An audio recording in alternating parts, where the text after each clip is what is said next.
We're talking to Dr. Julian Blackshear, and the topic is the Constitution, the 13th, 14th, and the 15th Amendments. And of course, Dr. Blackshear, let us give you time now to talk about some aspects of the 13th, 14th, and 15th Amendment, however you wish to handle it over the next 8 or 10 minutes that we have here. If you recall, when I talked about the 13th Amendment, we talked about what it takes to be free.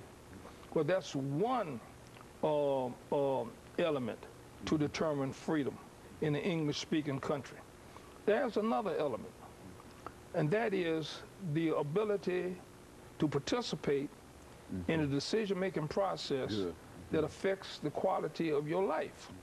Now, if you recall, that right is one of the primary reasons for the American Revolution. If you recall that you got Patrick Henry, a person from South Carolina, owned more slaves than you could count, on thousands of acres of land. He was, by every criteria, extremely rich man. But even he said, give me liberty or give me death. All right. In other words, money is not even important. What's important is taxation without representation. What's important is for an English parliament to make decisions that he could not participate in, but it was still impacted upon the quality of his life. Thus, when slaves were freed, you had to have the 15th Amendment to give them the right to vote, because that's the only way in this Republican democracy that we would have the right to participate in the decision-making process. Not every day, but at least on voting day. We'd have the right to determine who the elected representatives will be. So it's through the ability to vote that gives us the right to participate in the decision-making process that impacts upon the quality of our lives. Now, if you don't have that right, then you're not free, you see.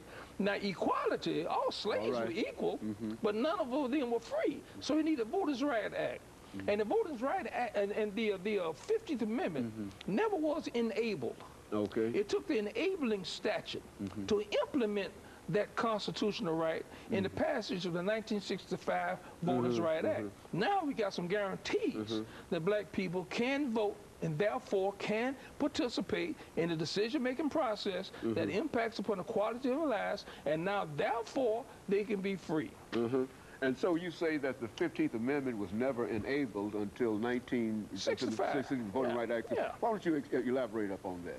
Well, you can pass a constitutional amendment that establishes a right. But then you got to have the legislative body to implement that right that has been established by the passage of a law. We call that an enabling statute. There has to be some statute passed by Congress that will implement the right that has already been established for black people to enjoy.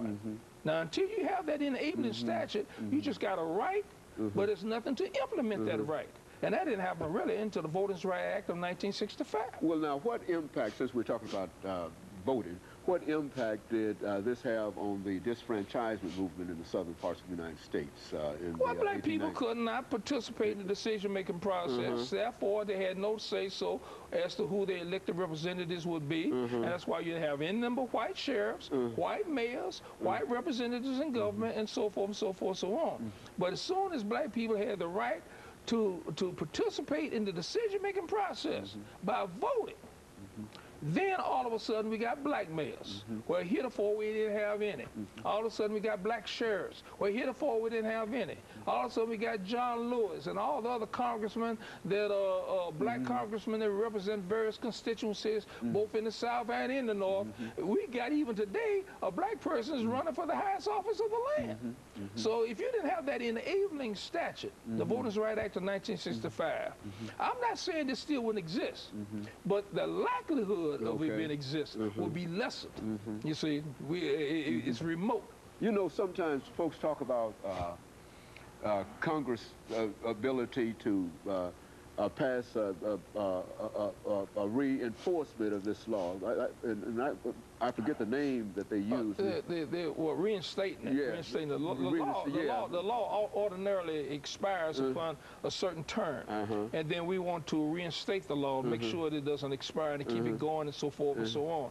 That's already happened, so it's still in good stead. But now some people contend that even though Congress might not pass this law, that still Africans have the right to vote because the 15th Amendment to the Constitution. Well, I just told you. Yeah. If you don't have an enabling statute, you can have a right that there's no means or method by which it can be implemented. That's the reason